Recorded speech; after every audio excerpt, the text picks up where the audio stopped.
react to ood1sout movie sequels. Let's just do this. Me, Jaden, Domix, Ross, and Aaron are all going on tour doing a show called Scribble Showdown. We're going to these cities on these dates. So if you want to see us play some drawing games live, then go to scribbleshowdown.com, link in the description. Please. Okay, enjoy the video now. Hi. Do you all remember that classic kids movie made in the 70s about a pig and a spider? Yeah, Charlotte's Web. Charlotte's Web? Remember how it made us a lot of money? Wait, didn't we already have this conversation? Yeah, we did. But we're remaking this conversation. Why? With better graphics. What's the... And Will Smith. What? Why would we remake something that's already good on its own when we could be making something totally original? Because everybody fucking Ethan, forgets we it. don't want to take risks, and this will make us more money. But won't it be obvious to the audience that we're only doing these remakes for the money? They'll watch it anyways. I don't want you to think that I think that all sequels and remakes are bad. One of my favorite movies is a spin-off, and I'm very excited for the remake of The Dark Crystal to come out. And if you think I'm going to make a video talking about it when it comes out, you are absolutely correct. So Disney is remaking a bunch of classical movies into live action. They did it with Tarzan, Alice in Wonderland, and they did it with 101 Dalmatians twice. And as someone who enjoys cartoons a little too much, what the fuck is that? I think it would be cool if they remade Treasure Planet or Atlantis in live action. Both of those movies are underrated and have a lot of high-stake, action-packed adventure that would be perfect for a reboot. And if they did get a reboot, it would introduce a new generation of kids to these awesome movies. But that's just my opinion. I'm sure Disney has good reasons for making sequels and spin-offs. Speaking of Disney sequels, I bet some of you forgot the very old straight-to-VHS Disney sequels. Oh, yeah. I try to forget about them every day. You can have your own opinion on the Disney sequels, but all the ones that went straight to VHS are terrible. No, they're Even not. The Lion King 2? That one emo lion was kind of hot. Did I stutter? I know all those sequels were technically done by a different studio, but let's just hope that Disney will finally break the bad sequel streak with Frozen 2. Probably not, though. Or they should just let it go. Straight to VHS. Oh, my fuck. Some franchises like Harry Potter or Lord of the Rings have long, overarching stories that are designed to have multiple installments, and as long as the studio doesn't stretch out one book into 3 movies, then those types of movies are absolutely fine. But I don't want to talk about those movies. I want to talk about sequels to standalone films. Now, I believe that a sequel to a standalone film can be done, but it's a delicate process. Because in the first movie, you establish the characters and the world they live in, then the protagonist has to overcome a problem, usually defeating a villain, and then the characters live happily ever after, and the story is all wrapped up nicely with a bow, and just what a nice story we got there. I'm just gonna set it down and watch it from time to time and not change it one bit.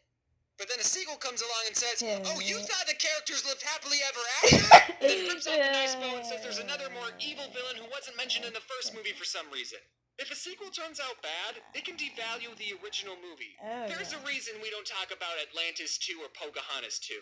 Or Mulan 2 or Hunchback 2 or Aladdin 2 or Cinderella 2 or Beauty and the Beast 2 or Tarzan 2. Because they didn't happen. So that's why I'm always impressed whenever a good sequel is made. And a studio that I think does an amazing job at making sequels is called DreamWorks. But I've noticed a pattern with DreamWorks franchises that I've coined the DreamWorks trequel paradox. I think the right word might be trilogy, but I'm just going to say trequel. You see, DreamWorks has a track record of creating amazing sequels, but pretty subpar trequels. Here's what I mean. Now, keep in mind that these are not my opinion. These reviews are objectively correct facts. And also, I just want to say I know that these movies are kids' movies, but I like animated movies more than real ones. And I'm a cartoon character, so Shrek 1. Great movie, great characters, great message, 10 onion layers out of 10. Shrek 2, it's the first movie in history to be better than the original, and it created the best music video of all time. I need 11 heroes out of 10. Shrek 3? Not in my swamp. Okay, I know we might not all agree, but here's another example. Kung Fu Panda 1, perfect movie. Any movie with anthropomorphic animals is always a win in my book. I think we have a best-selling franchise on our Panda Paws. Kung Fu Panda 2, just as good as the original. How many sequels have an animated bird as a villain? Besides Stuart Little 2.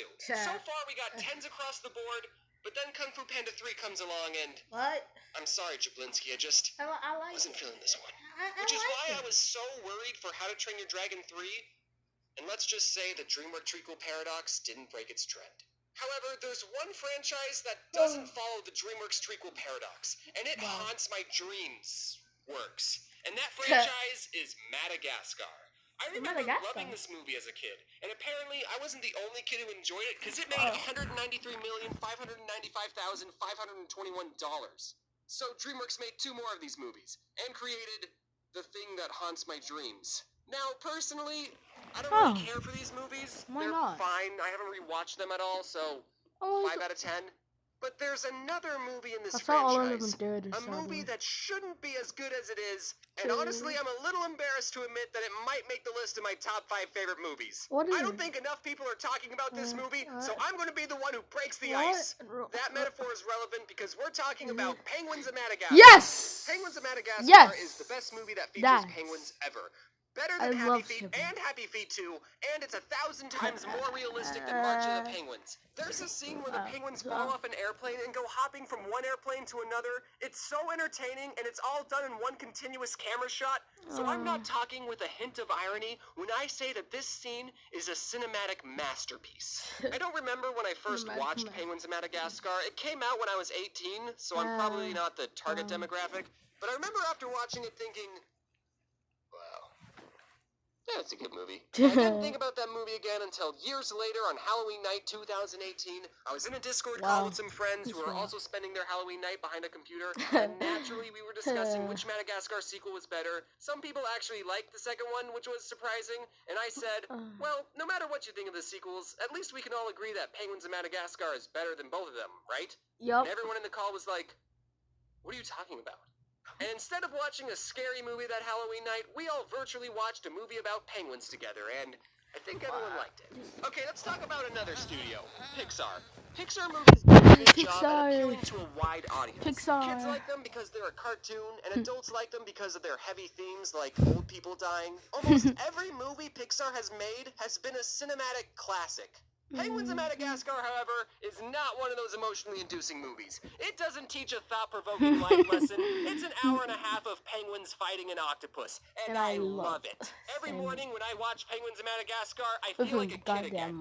I am jealous of the writing in this movie. Okay, there's one fart joke, but that's my only complaint. Now, do I think Penguins is better than all of these Pixar movies? No, definitely not. But I do think this movie is really good, and IMDb gave it a 6.7 when it clearly deserves a 10. I don't know if this video convinced you to watch Penguins of Madagascar, but if you're retroactively looking for the next summer blockbuster movie to watch, then it's got my recommendation. James, are you being sponsored by Penguins? I wish. There wasn't really a point to this video. I just wanted an excuse to talk about my favorite DreamWorks spinoff. So, in conclusion, I'm really excited for The Dark Crystal 2 coming out on Netflix. The show's being released on August 30th, which is coincidentally this channel's 5-year anniversary. Oh, really? So don't expect me to work that day. Okay, admittedly, this video went off the rails. Okay, guys. Remember to like, subscribe, comment, and all that stuff. It's been just a noob. See you fuckers later. Bye.